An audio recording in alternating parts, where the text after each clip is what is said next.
pretty ironic that the team in need of AC today was Milan, because we were just way too hot for them. I'm not sorry about that one. Well, what's up, guys, and welcome to the Blues and Stripes. So we have a nice, comfortable 4-1 win. Yes, we were helped out by the red card, and I'll discuss that first just to get it out of the way, because it is a red card. I mean, Pedro's through on goal, pulls him down. It's a red card. The question is, are you the type of person that wants a referee to take it easy in a preseason game and not try to send people off because you want to keep it 11v11 because it is kind of a training match? Or are you somebody that wants the referee to look at it and say, yes, this is preseason, treat it like a normal match? Because we did see Kwanzaa's challenge on Palmer in the last match. Those are the types of challenges that need to be punished because you don't want to get injured in a preseason match because somebody's going in too hard. So you could argue that the referees need to treat it like a regular match because they're also preparing for the regular season.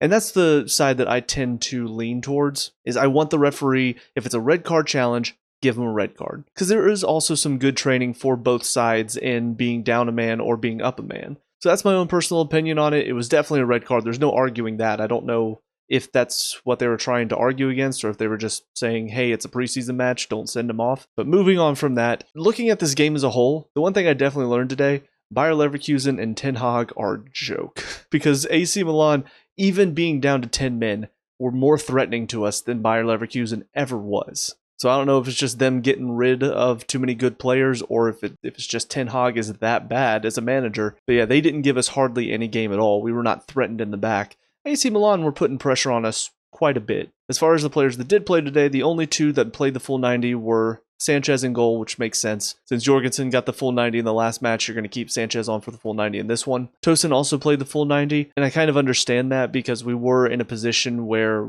we're in control, but they're still threatening us. And because Tosin will probably be playing a lot, you want to make sure he can get through the full 90. Obviously disappointing that Chalobah went off injured, but I think Tosin and Chalobah might have stayed for most of the match. Maybe Achampong comes in a bit later if Chalobah hadn't rolled his ankle, but I do feel like those two are the ones that are going to be playing at the start of the season unless we go pick up somebody else. So to see them playing the full 90 doesn't surprise me at all. But I will say all the players that came on were the changes that I was kind of hoping for and expecting after the first half. I didn't think we'd see any at halftime because we start next week. So we need these players to be up to full fitness. I think this starting 11 that we saw today is probably going to be our starting 11 at the beginning of the season, assuming we don't pick up any more in the next week or so. Because without Colwill, I think Tosin and Chalobah are your two best center backs. And it still does surprise me that Chalobah plays on the left side, even though we've not really seen that from him in the past. But I think he's doing pretty well there, so I don't really mind seeing that as your center two for now. But obviously, Cucurella and James are your best fullbacks. Enzo and Caicedo are still your best mids. Palmer, Gittins, Neto, Pedro, all of them are your best starting four, even though Esteval, I think, is not too far behind in that sense. So I do expect this to be our starting 11 next week against Palace, and the subs that came on, I think, are all good replacements, barring a couple. And I will talk about them when we get to them, but getting into individuals, once again, I'm not going to go too in-depth or else we're going to be here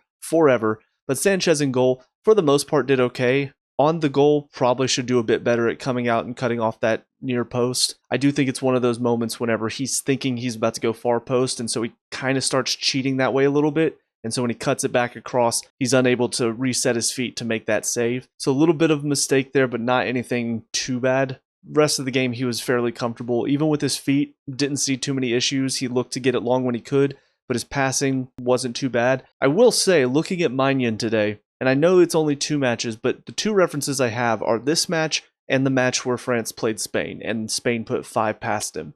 And I have to say, looking at it, I'm not impressed. I realize he was super cheap, and he's coming in with experience, but I think Sanchez is a better keeper, and I know a lot of people will laugh at that, but if you look at Sanchez's technical ability as a keeper, if you look at his shot stopping, if you look at how he moves his feet to get across, a lot of that is what you want out of a keeper. Milan, I would say, is the more modern day keeper where he can play with his feet, he can pass it pretty well, he comes out quickly, he's a sweeper keeper type of situation. But if you look at his technical ability as a keeper, it's not good. Even some of his decision making was pretty poor. I mean, for the first one, I know it's a deflection off the defender to go in, but he's planted on his line. He's not out at all. And I think if he's more aware, he's probably challenging that first, I think it was Chalobah and maybe Tomori were going up for a header, the one that they missed and then it bounced off the defender's leg and goes in. I think he's up there challenging for that and trying to punch it away if he's a bit more progressive. but he is planted on his line. And so when the ball comes that deep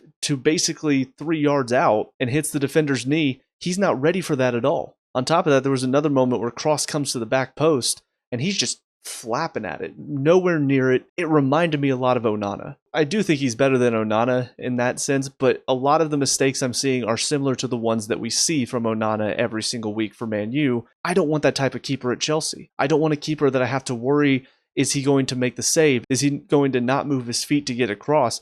I feel more comfortable whenever shots are coming in when Sanchez is in goal. Looking at him, I don't think I'd be comfortable. So that might be a bit of a hot take. A lot of people might disagree with me on that one, but just looking at shot stopping and looking at the technical abilities that a keeper should have, I'd rather have Sanchez in right now. And that's not necessarily saying Sanchez is world class, but I don't think Maignan is what everybody thought he was going to be whenever we were first linked with him. Into defense, Reece James, very solid game. I thought defensively made a lot of good challenges. There was the one brilliant one that he made on the ball as well. Looks very comfortable. If we can keep him fit, this is the type of Reece James that I want to see. This is the player that I expect him to be. So hopefully we continue to see more of this. Tosin Chalobah in the middle, both played well. I will say Tosin still is guilty at times of letting players run past him or behind him too easily. For the goal, it is Gusto letting his man run behind him and get in there, but Tosin should be talking to him, and he should see if Gusto doesn't see him and doesn't read that, he needs to be the one to go instead. But that is something that we're very vulnerable to, is players making runs off of our defenders, and Tosin is one of the ones that's a bit more guilty of it. Not the most guilty. I think that probably goes to Fofana, but it's something that he does need to improve on, because we're going to need to rely on him a lot right now.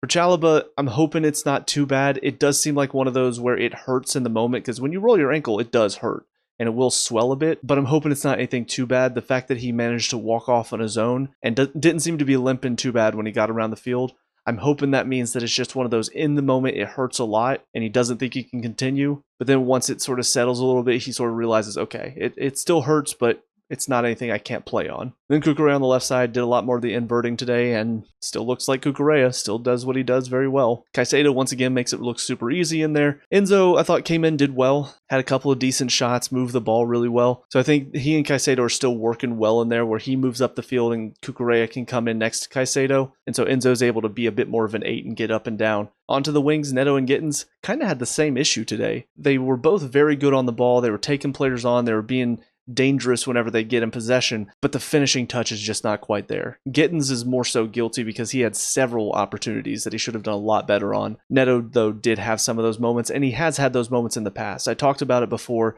The consistency of his finishing is not quite there. Like, he has those moments, like the goal against Fulham was brilliant, and then he had a couple decent ones in the Club World Cup.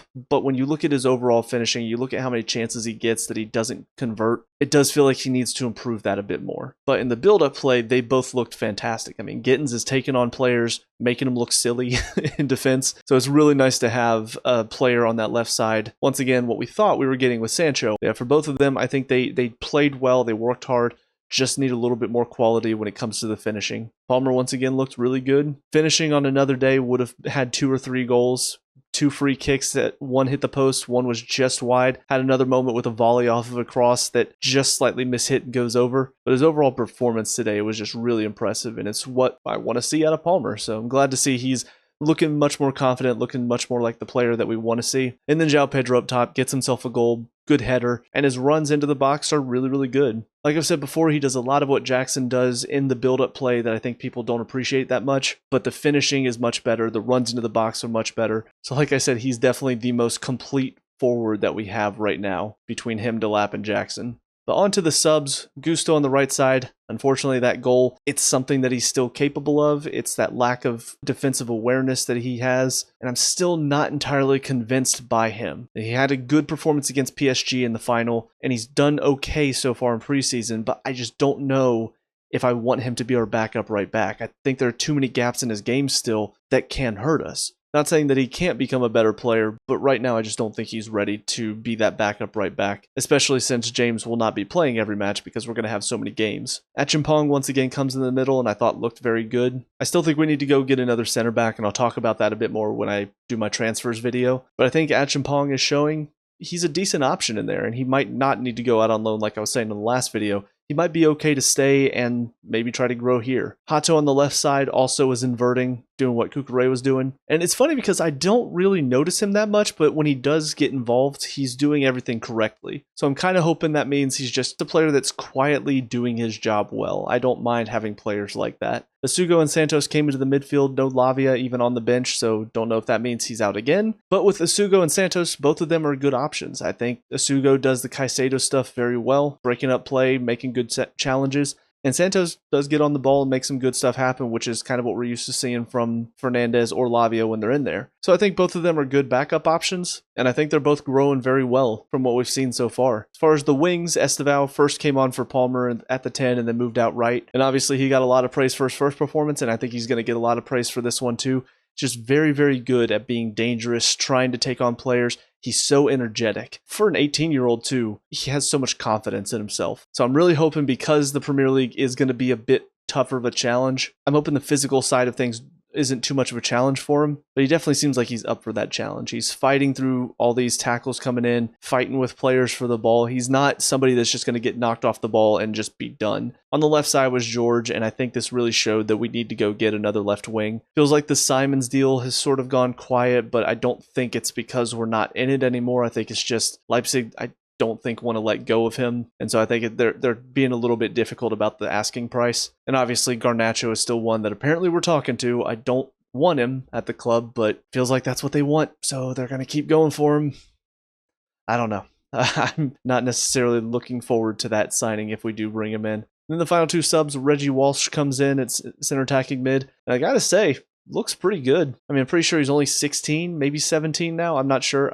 I think he was 16 when he played in the Conference League last year. But for somebody so young, yes, he does look a little small, but if he can keep this mentality that he seems to have where he is going in and fighting for everything, the physical side of his game will eventually get there, I believe. As long as he continues to work himself, of course. But give him a few years, when he hits 19 and 20, maybe he'll be a bit stronger and a bit quicker. He looks like he's going to be a good player because he's already got a lot of the mentality that you need to play at this level. So a lot of it is just down to that physical side. And then the last sub was Delap, comes on, scores a penalty, scores another goal that was very well taken. So good for him to get a couple of goals. Again, I think having the competition there for the starting striker position is going to be a necessity for us this season. It's why I still think we shouldn't be getting rid of Jackson, because having two normally is fine. But if one gets injured, now all of a sudden we only have the one, and he doesn't have anything to push him. I realize it's going to be hard to keep three strikers happy, but that's where you have some versatility, because I think Pedro can play in a few different positions,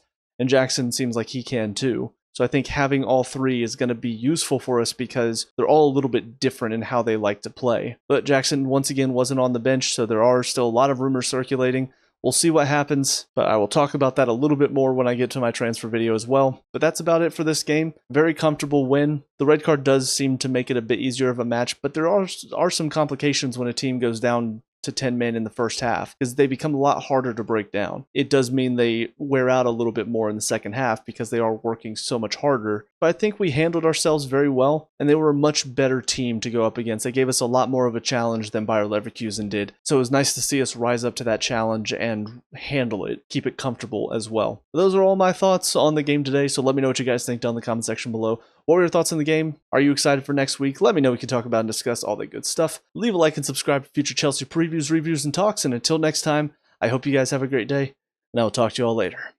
Peace out.